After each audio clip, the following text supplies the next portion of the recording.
زعبا مساع عدل تقراي انت نحسب كم هزبي كنقصل سلازقبنا حالواتنا دحنتنا كنرغاغص قدني كم تقرايون انت يتقراممتن تيتشراممتن كتقصل كتكئل اللوا تقراواينتون كاب زخونه يكون حلوف اواناتن لعلي غوبو بوتو خحز يغبو زين مغبارون زن صلالينا زنه برسات كنمكتو خنكللنا كنمكتوونينا كم مهرات دلدل حدنتنا بغبو حنيصنا مهراوي غبونا انتنواصا مستجغنا حزب تግራይ ኮይና አብ ዝደ እንደልዮ ብራኸነ መብጻሕ ዝሕርብተና ነገር ወይ ከኸምዘ የለ ብምትእመማኒ ዲካፕቴሽን ስትራቴጂ ንሓደ ዝኽቱትን እንድሕር ኮይንካ ቀንዲ ክትውዕ ዘለካ መራርሕ እዩ ስለተመማር ኣብ ሰራዊት ዘሎ መራርሕ ይኹን ኣብ ውድብ ዘሎ መራርሕ ይኹን ናይ ምጥፋእ ስትራቴጂ ወይ ካልኦት ብሄራዊ ረብሓ ናይ ትግራይ ክሕልው ዝኽእሉ አካላት ይኹን ክወቅዕ ዝተበገሰ ስርዓት እዩ ስለቲ ኩናት ናይ ዲካፕቴሽን ዝበሃል ስትራቴጂ ዘለዎ እዩ ተኻሊት ኩናት ብዙይ ጥራሕ ግን ዝውሰነ ኣይኮነን ብዴዝ ስትራቴጂ እውን ዝምራሕ እዩ ናይ ድያ ዶክትሪን ዝበሃል ህዝቢ ንሓደ ህዝቢ ክተጥፎ ሞራሉ መሰረተ ልምዓቱ ኢኮኖሚኡ ሞራሉ ስእንኡ مننتو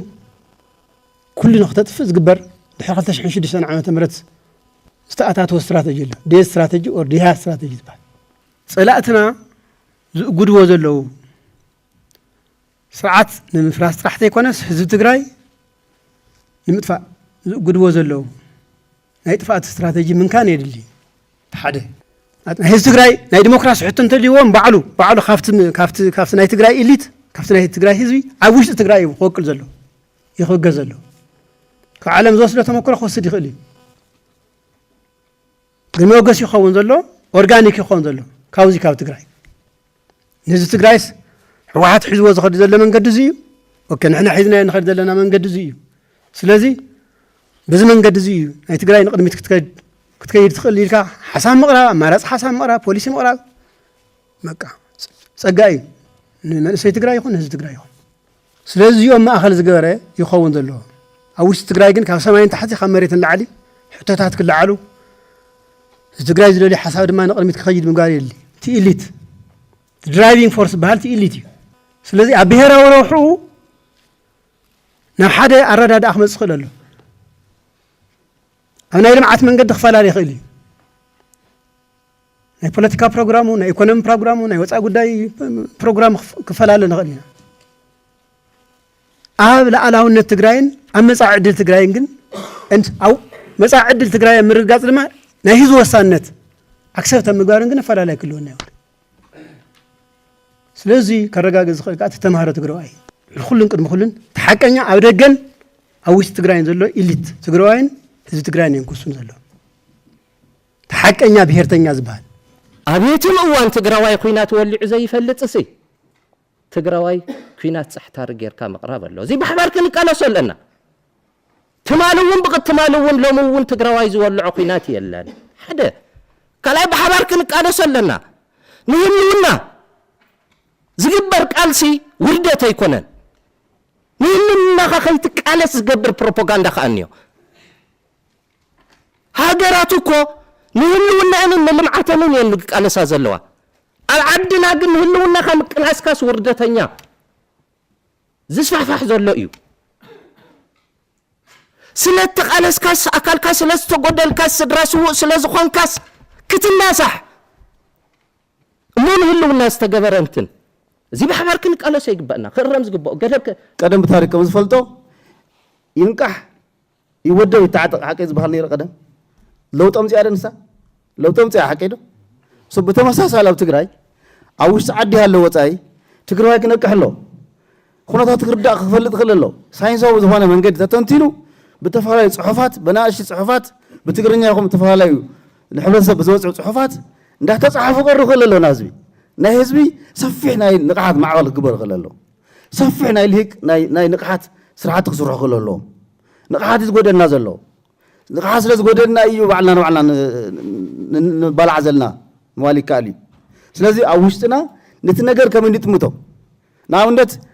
ኣብ ናይ ብሄራዊ ሓደጋ ኣለና ሓቂ ንብል ኣለና ኩልና ብኸምኡ ንርድኦ ዶ ዘይርድኦ ሰብ ክህሉ ክኢሉ ይኣምን እያ ብግለይ ኣብ ተፈላለየ ናይ ተሓሳስባ እርክና ኣለና ኢለ ዝሓስብ ጥልቀት ዘለዎ ትንታኔ ዘለዎ እንዳቀረብና ተንማየጥ በብግዚኡ ብዙሕ ነገር መቐረፍና ነርና ይብል እሞ እዚ ኦቨር ኤሊቲዝም ማለት ናይ እንታይ ዝበሃል ናይ ኤሊት ምብዛሕ ኣብ ትግራይ ኤሊት ሳርፕረስ ዎ ካብቲ ክስታዩ ኢኮኖሚያዊ መልክዕታት ኣለዎ እሱ በዝሒ እዩ ኣብ ትግራይ ኣብኡ ተሎ ኣነ ዘይናፃፀል ዝመስለኒ እንድሕር ነዚ ኤሊት እዚ ክፀውር ዝኽእል ኢኮኖሚ ዘይሃኒፅካ ኤሊት ዲኬይንግ እውን ኣብኡ ተሎ እዩ ዘስዕብ ማለት እዩ ብስፋሰ ናይቲ ኤሊት ኣብኡ ተሎ እዩ ዝረጋገፅ ምክንያቱ ናይ ኢኮኖሚ ሕቶ እንድሕር ኣልይዎ ኣብ ዘይኣምነሉ እውን ክፅሕፍ እዩ ኣብ ዘይኣምነሉ እውን ክሰብኽ እዩ ኣብ ንህዝብ ዘይጠቅም እውን ክዋፈር እዩ ማለት እዩ ኣብ ዝሓለፈ ዓመት ዝተመረተ ምሁርሲ ንኡ ዝሽከም ኢኮኖሚ ስለ ዘይሃነፅና ውዕሉኡን ሕድሩኡን ኣበይ ከም ዘሎ ይፍለጥ እዩ ማለት እዩ ስለዚ እዚኦም ኣይናፃፀሉን ብጣዕሚ ሓደገኛ ዝመስለኒ ዘሎ ብትግራይ ከዓ እዚ እዩ ንዓይ ሕዚ ብጣዕሚ መፀገሚ ኮይኑ ዘለዉ ንሱ እዩ ክንምልሶ ዘለና ከዓ እዚ ኢለ ዝኣምን እዚ ናይ ኤሊት ሳርፕለስ ትመኸተስ በቃ ምንም ከም ዘይነበረ ተገይሩ ቶም ተጋደልትና ቶም ጀረናላትና እውን ሽማሽም እናተውሃቦም ትመኸተ ንኽመክን ብዙሕ ስራሕ ይስራሕ ዘሎ ስለዚ እዙይ ንምስትኽኻል ንቶም ኣካለ ጉድኣት ይኹን ንቶም ተጋደልትና ኣብ መኸተ ንተሳተፈ ሓይሊ ፍሉይ ትኩረት ምግባር የድሊ ማለት ብዙሓት ካፍቶም ኣፈላላያትና ሓደ ዝገብሩና ብጣዕሚ ብዙሓት ነገራት ኣለዉ እዮም ናይ ኣይዲዮሎጂ ተወሰነ ኣፈላላይ ክህሉ ይኽእል ግን ኣብ ብሄራዊ ረብሓታትና ክንፈላላይ ይግባአን ኣብቱ ብሄራዊ ረብሓታት ኣብ ምንፃር እውን ፀገም ኣለና እዩ ታእየንተን ብሄራዊ ረብሓታት ዝበሃላ ይነፀራ ተባሂለን ንብዙሕ ግዜ ክንፀራ እየን ይበሃል ግን ክሳብ ሕዘ ይተነፀረን ኣብ ብሄራዊ ረብሓታት ዝበሃሉ ኩልና ከም ተጋሩ ትግራይ ነብሲ ክትዘርእ እንደሊ ተኮይና ተስፋይ ታደሰ ብሓደ ገጽ ብኣይ ገጽ ዘሎ ቁራ ሓያል ክኾን ይኽእል እዩ በዚ ገጽ ዘሎ ብፃየይ ዘሎ ንፋስ ቅልል ክብል ይኽእል እዩ ኣነ ንስኹምን ኸቢብና ካብቲ ናይ ደገ ውቅዒት ንዛ እንቁላሊሕ እዚኣ ክንከላኸላ ተዘይክኢልና እዛ እንቁላሊሕ ተፈስስ እሞ ፍርፍር እያ ትኾን እዛ ፍርፍር እዚኣ ከዓ ዝበልዓ ሰብ እኒአ ቢኬርፉል ተስፋይ ታደሰ ናይ ሎማዓንቲ ቁስለይ ክሓክኽ ፅባሕ ከይርያ ይኽእል ሎማዓንቲ ምሕኻኽ ተጀሚረ ከምኡ እየ ዝሓስብ ኣነ ኣነ ትግራይ ከም እንቁላሊሕ እየ ክርያ ዝደሊ እዛ እንቁላሊሕ ህይወት ዝህልዋ ካብ ውሽጢ እዩ ካብ ደገ ይኮነን ካብ ደገ ተተወቂዓ ትስበር እያ ተተሰይራ ኣነ ንስኹምን የለናን ኣባና ዝኾነ ድሕረት እኒአና ኢለ ይሓስብ ትካልካ ናይ ምፍራስ ድሕረት ሰራዊት ትግራይ ክፈርስስ እንታይ እዩ ዘይተባሃለ እስኪ ንገሩኒ ጀነራላት ትግራይስ እንታይ ዘይወፀሎም ስምኒ እየ ትካላትና ክነፍርስ ሰብ ናይ ባዕሉ ትካል ይፍርስ እሞ ዋሕሲ ዝኾኖ ቲፒኤልኤፍ ትበሃል ኣብ ፕሪቶርያ ውዕሊ ዝኣሰረት እሳ ተፈሪሳ ህዝቢ ትግራይ ክፈርስ እዩ እሺ ፈሪሳ ኢልና ንሕሰብ እሞ ድሕሪ ናብ ኢኻ ትኸድ ሰዋት እሺ ኣፍረስና እያ ሰብኣይ እንታይ ክብለካ በዓልኩም ዓቢድኩም ዘፍረስኩም ከም ብኣዴን ማለት እዩ መጀመርያ ትካልካ እዩ ዘፍርሰልካ ኢልካ እዩ ሲስተምካ እዩ ዘፍርሰልካ ድሕሪኡ ተራ ሰብ ኢኻ ትኾን ተራ ሰብ ንምፅፋዕ ከዓ እንሪኦ ኣለና ኣይኮነን ተራ ሰብ ምፅፋዕ ኣብዚ ዘለና ተጋሩ ጥራሕ ድዮም ቀጢጦምና ኣብ ማእኸል ዓዲ ምንም ዘይጥፍአ ሰብ ብደው ዘቃፀለት ደቃ ትበልዕ ድሙ እኮ እያ ዝዓዲ እዚኣ ምንም ሓጢኣት ዘይብሉ ሰብ ብደው ምቅፃልስ ጅግንነት ኮይኑ ማለት እዩ ስለዚ እቲ ዝመፀና ዘሎ ፀላኢ ብጣዕሚ ሓደገኛ ፀላኢ እዩ ኣነ ንስኹምን ከዓ በጋጣሚ ኮይኑ ብዚ ግዜ ዝተወሊድና እኒአና ሰባት ዋጋ እናኸፈሉ እዮም ኣንቢኖ ብሎ ሕዚ ዓዲ ክቕይሩ ዝኽእሉ ለባማት ቆልዑ ኢና ሲና ትግራይ ምእንቲ ሃገር ትኾን ማለት እዩ እዚ ህዝቢ እዚ ቅንዕ ኢሉ ምእንቲ ክኸል ተስፋይ ታደሰ ነዚኣ ዝኽእል ተኮይኑ ብደው ሞይቱ እኒኦ ተወዲያ ተስፋይ ታደሰ ንዛዶ እዚኣ ዘይ ክሕሳተ ኮይኑ ቀባር ዝሰኣነ ተንቀሳቃስ ሬሳ ጥራሕ ይኩባል ዝግብኦ ኣነ ነፍሰይ ብዚኣ ይዝዕቅን ኣዴታትናስ ክንደይ ዋጋ ይንከፍለን ደቀን ሊኸንስ ሰብኣይን ሊኸንስ ድሓርስ ካብ ድፋዕስ እኽሊ ሒዘን ኣልካ ይመፃ ዛዶ እዚኣ ትፅረፍ ክብርታትና ክድዋዕዋዕ ኮይና ብልናይን በዓልና ሰነ 21 ከኣቲ ከሎ ዝደረፍናሉ ተጋዳላይስ ካፍር ኢናዩ ብጣዕሚ ኢና ወሪድና ምርሳዕ ተጀሚርና ፀላእትና ዓሻሹ ንኾን እሞ ንኻልኣይ ግዜ ክወቕዑና ምፍቃድ እዩ ትማሉ ዝወቕዑና ሰባት ረሲዐ ኣነ ኣብኡ ዝውተፍ እንተኮይነ ህዝበይ ንኻልኣይ ግዜ ክፅፋእ እጃመ ኢላ ተፃወትኩ እዩ